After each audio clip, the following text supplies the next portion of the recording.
Perkenalkan, kami mahasiswa dan mahasiswi dari jurusan Kesehatan Masyarakat Universitas Jenderal Sudirman. Tujuan dibuatnya video ini adalah untuk memenuhi tugas mata kuliah Biomedis 2.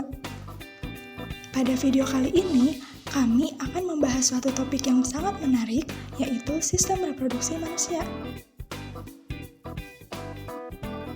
Sistem reproduksi manusia merupakan salah satu sistem yang paling kompleks dan menakjubkan dalam tubuh kita. Sistem ini memungkinkan manusia untuk berkembang biak dan menghasilkan keturunan. Dalam video kali ini, kita akan membahas anatomi dan fungsi dari sistem reproduksi pria dan wanita. Selamat menyaksikan! Reproduksi wanita. Dalam sistem reproduksi wanita memiliki beberapa bagian loh. Yuk kita simak. Yang pertama ada vagina. Vagina adalah saluran berotot yang menghubungkan serviks atau bagian bawah rahim dengan bagian luar tubuh. Vagina ini dapat melebar untuk menampung bayi saat melahirkan dan kemudian akan menyusut kembali untuk menampung sesuatu yang sempit seperti tampon. Vagina ini dilapisi dengan selaput lendir yang akan membantu menjaga kelembapannya. Yang kedua ada serviks. Serviks adalah bagian terendah dari rahim. Serviks yaitu sebuah lubang yang dimana di tengahnya memungkinkan sperma untuk masuk dan darah menstruasi keluar. Serviks Anda akan terbuka atau melebar untuk memungkinkan bayi keluar selama persalinan normal. Serviks juga berfungsi untuk mencegah benda-benda seperti tampon masuk ke dalam tubuh Anda. Yang ketiga ada uterus. Uterus adalah organ berongga berbentuk buah pir yang akan menampung janin selama kehamilan. Rahim Anda akan terbagi menjadi dua bagian, yaitu serviks dan korpus. Korpus adalah bagian rahim yang lebih besar yang nantinya akan mengembang selama kehamilan. Yang keempat ada endometrium.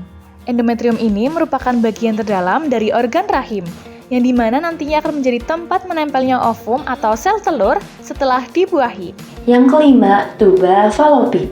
Tuba falopi adalah saluran sempit yang melekat pada bagian atas rahim dan berfungsi sebagai jalur bagi sel telur atau ovum untuk bergerak dari ovarium ke rahim. Pembuahan sel telur oleh sperma biasanya terjadi di tuba falopi.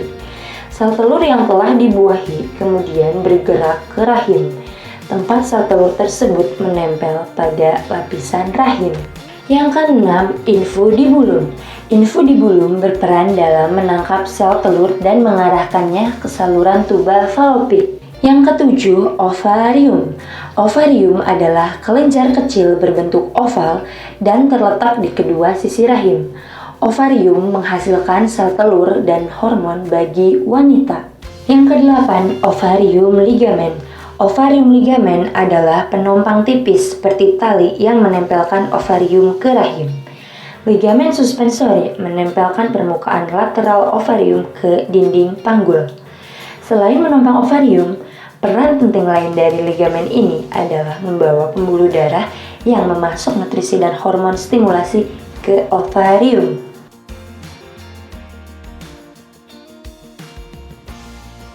Fungsi sistem reproduksi pria yang pertama itu adalah testis. Testis merupakan sepasang struktur berbentuk oval, agak gepeng dan panjang sekitar 4 cm dan diameter sekitar 2,5 cm. Testis memiliki dua fungsi, yaitu menghasilkan sperma dan membuat testosteron. Yang kedua yaitu epididymis. Epididymis merupakan saluran halus yang panjangnya sekitar 6 cm terletak sepanjang di atas tepi dan belakang testis. Adapun fungsi dari epididymis adalah untuk mengangkut sperma matang menuju uretra dalam persiapan untuk ejakulasi. Yang ketiga ada vas deferens. Vas deferens merupakan saluran yang membawa sperma dari epididymis. Fungsinya adalah mengangkut sperma matang dari testis ke uretra sebagai persiapan untuk ejakulasi. Yang keempat ada kelenjar prostat. Kelenjar prostat merupakan terletak di bawah kandung kemih di dalam pinggul dan mengelilingi bagian tengah dari uretra. Fungsi dari prostat adalah menambah cairan alkalis pada cairan seminalis yang berguna untuk melindungi spermatozoa terhadap sifat asam yang terdapat pada uretra. Yang kelima ada kantung kemih. Kantung kemih adalah organ tubuh yang berfungsi untuk menampung urin yang diproduksi oleh ginjal. 6. Skrotum. Skrotum berbentuk seperti kantung dan terletak di belakang penis. Skrotum berfungsi untuk mengatur suhu testis. Yang terakhir ada penis. Penis adalah alat reproduksi pria dan berfungsi sebagai organ untuk mengeluarkan urin dan air mani, serta sperma. Dari materi yang sudah disampaikan tadi, dapat disimpulkan bahwa sistem reproduksi manusia, baik pria maupun wanita, terdiri dari jaringan organ yang kompleks dan saling berhubungan yang memungkinkan terjadinya proses reproduksi dan pembentukan kehidupan baru.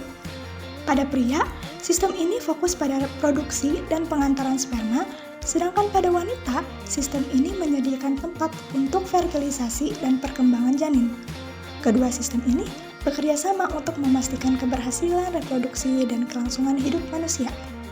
Dengan memahami anatomi dan fungsi dari sistem ini, kita dapat lebih menghargai proses yang terjadi dalam tubuh kita dan pentingnya menjaga kesehatan reproduksi. Pengetahuan ini juga penting dalam mendukung kesehatan reproduksi dan memberikan dasar untuk pendidikan seksual yang sehat.